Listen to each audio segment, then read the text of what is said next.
Want to keep your cloud data locked down tight? Here's how to master Cloud KMS Auto Key. First things first.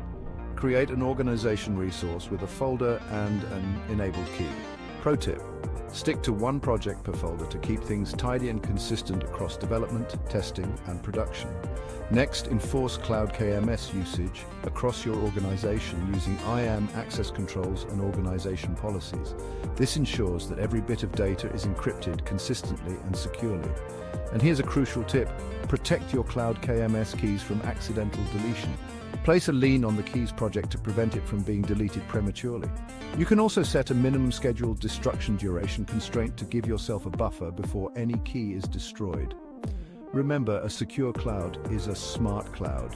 Follow these best practices and you'll be well on your way to mastering Cloud KMS Auto Key.